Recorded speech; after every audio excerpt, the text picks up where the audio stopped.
성부처라는 제목으로 말씀을 나눌 때에 큰 은혜 받는 저와 여러분 되기를 주 예수님의 이름으로 축복합니다.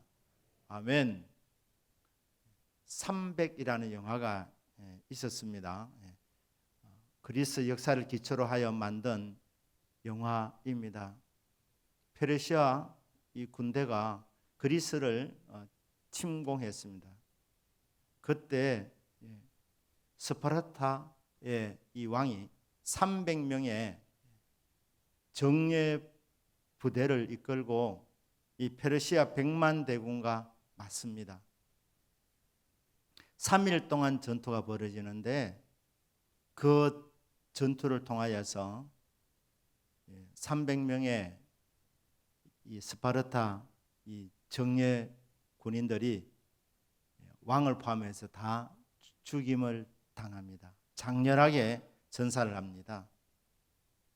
그런데 이것이 계기가 되어서 그리스가 전열을 정비해서 살라미스 해전에서 페르시아를 물리치고 역사의 흐름을 바꿉니다. 그리스 문명이 이제 시작되는 계기가 되는 것입니다. 하나님 말씀 성경에도 이 300용사가 나옵니다. 그런데 이 300용사는 이 스파르타 군대처럼 정예군이 아니었습니다.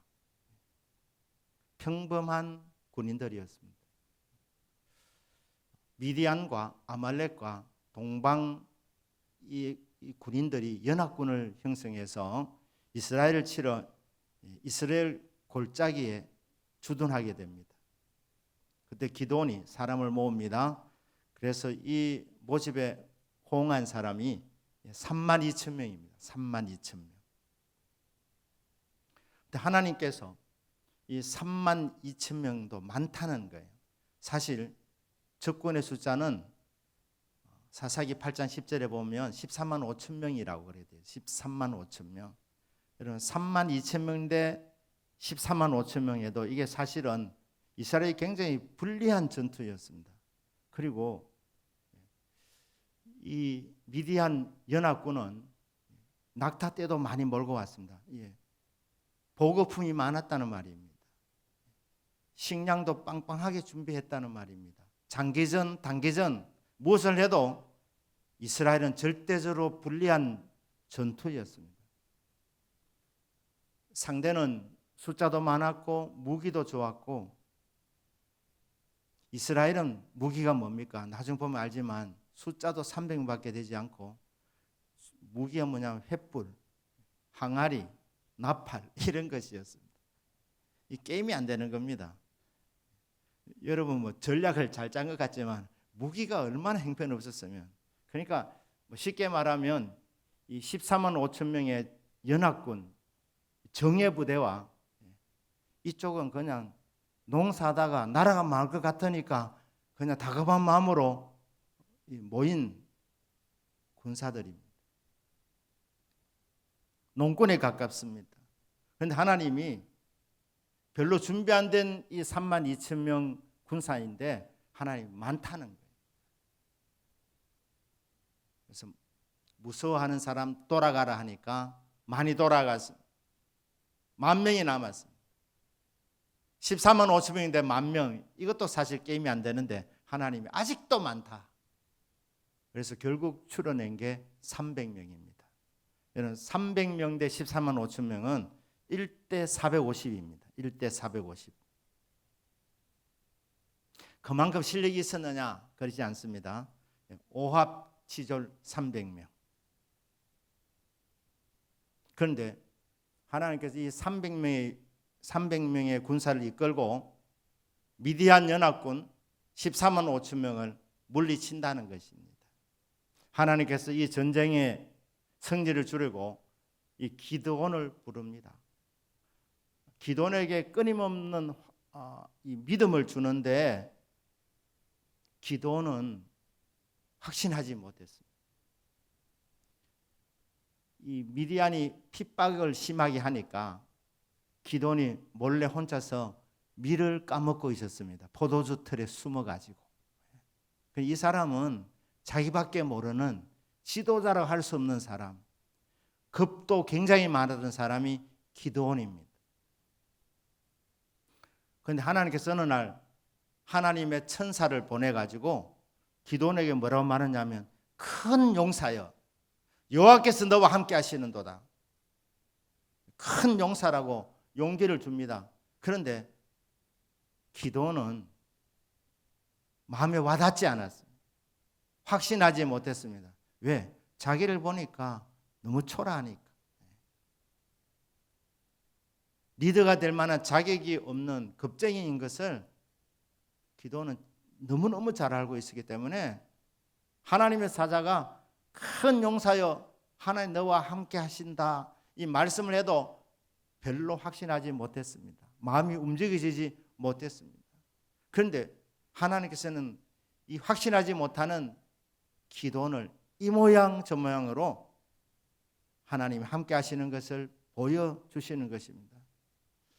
이 기드온이 확신을 달라고 하나님이 나를 부르신 것이 확실한지 알고 싶습니다 하면서 한 번은 타작 마당에서 하나님 이렇게 기도합니다. 하나님이여 진짜 나를 부르신 것이 확실하면 그리고 나를 사용하셔서 이 전쟁에 이기게 해주시는 것이 확실하면 징조를 보여주십시오.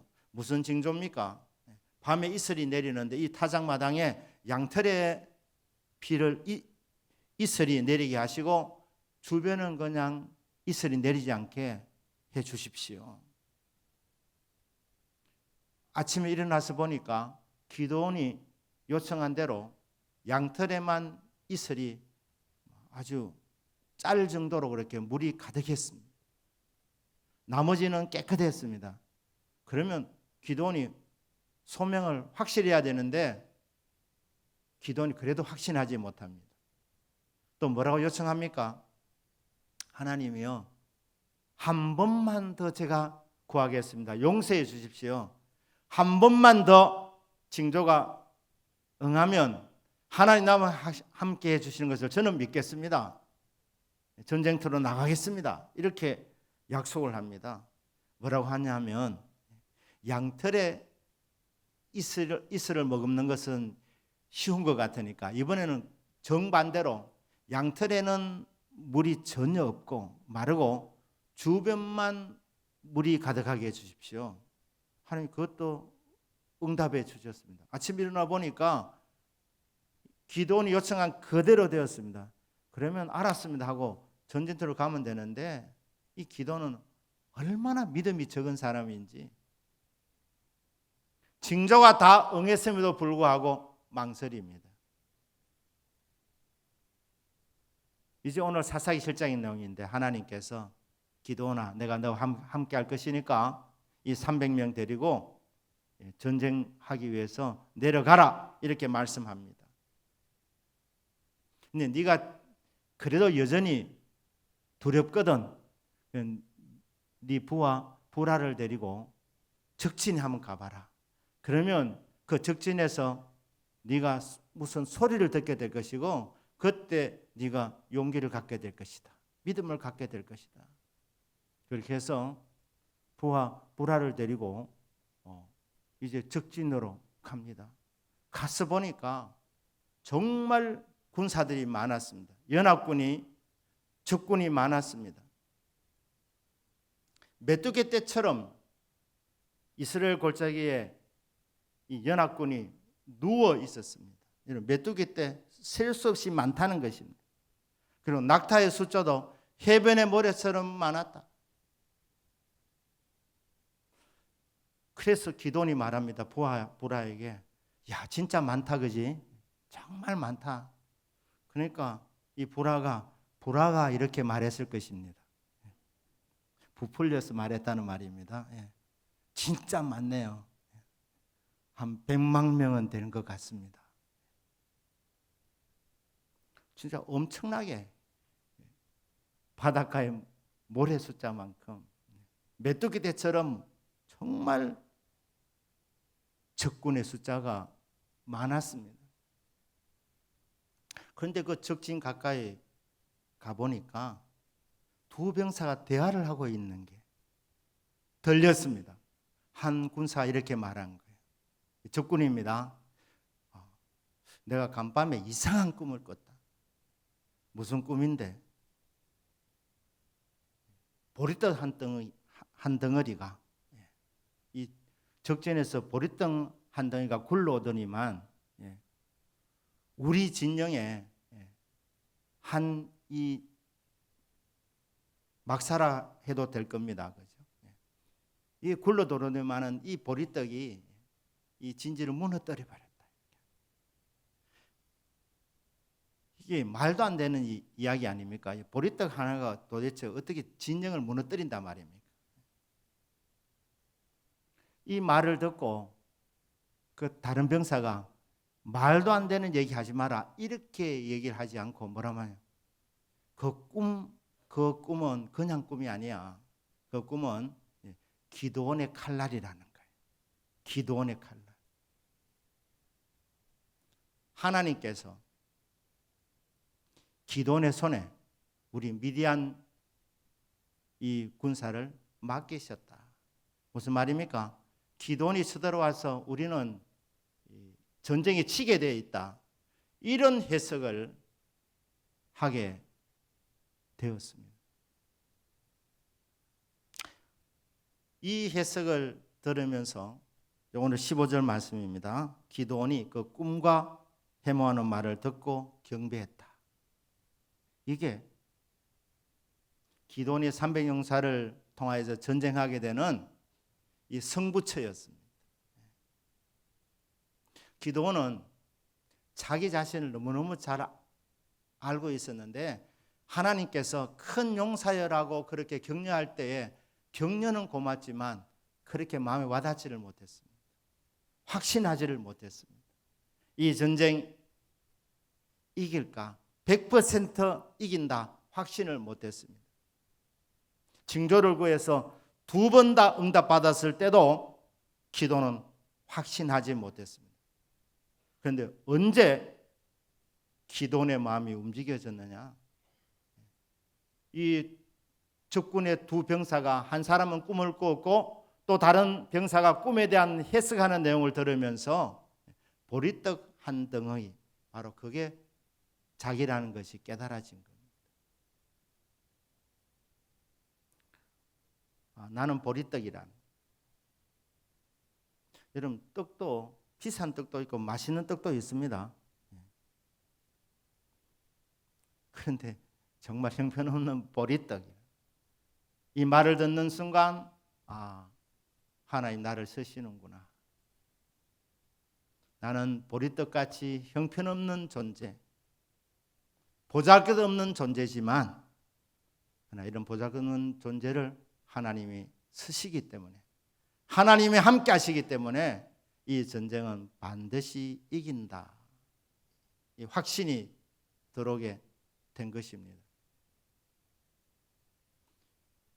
기도원의 300용사가 훌륭해서가 아니라 그들은 어쩌다가 그냥 뽑힌 군사들에 지나지 않지만 300명 용사 때문이 아니고 함께 하시는 하나님 때문에 이긴다는 것입니다. 무기도 항아리, 나팔, 횃불 별다른 무기가 없었기 때문에 그렇게 했지만 이 작전은 사실은 속이는 거 아닙니다. 교란 작전입니다.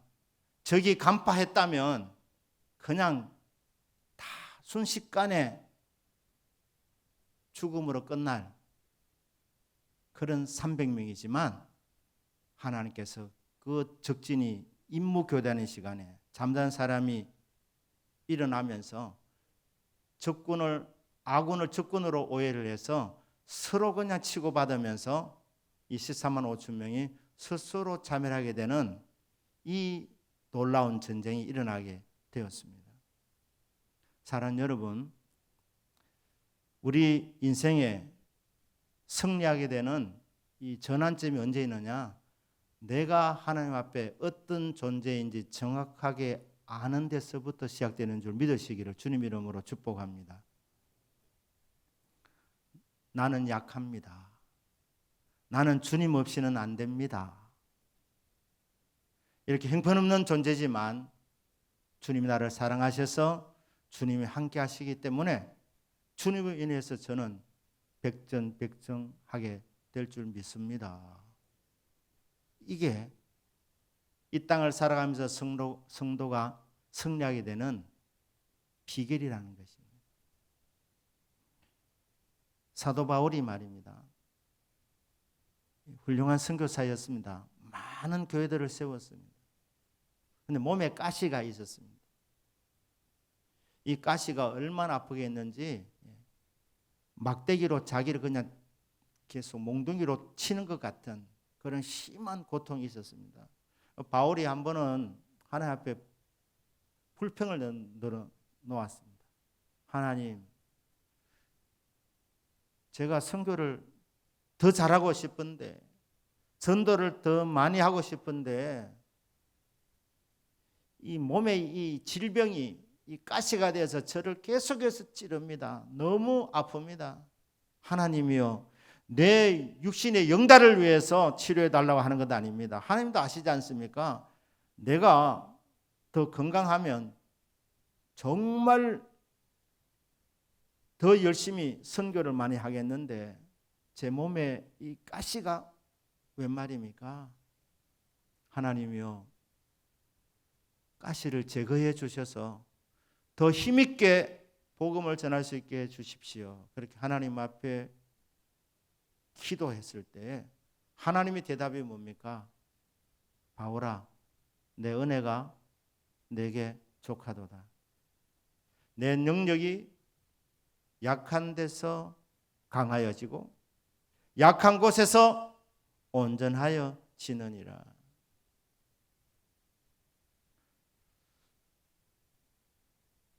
우리 생각에는 모든 것이 다 갖추어지면 더 효과적으로 사역할 수 있을 것 같지만 그렇지 않습니다.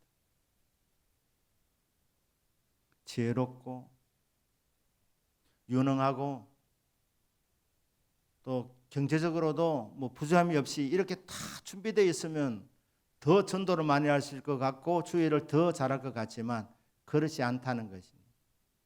하나님의 은혜는 누구에게 머무느냐? 약한 자에게 머문다는 것입니다. 그래서 바울이 뭐라고 말합니까? 나는 이제부터 약한 것을 자랑하겠노라. 왜냐하면 내 약함 때문에 하나님의 은혜가 더 강하게 나에게 머물러 있기 때문이다. 하나님이 기도원을 쓰신 이유는 기도원이 위대해서가 아니었습니다.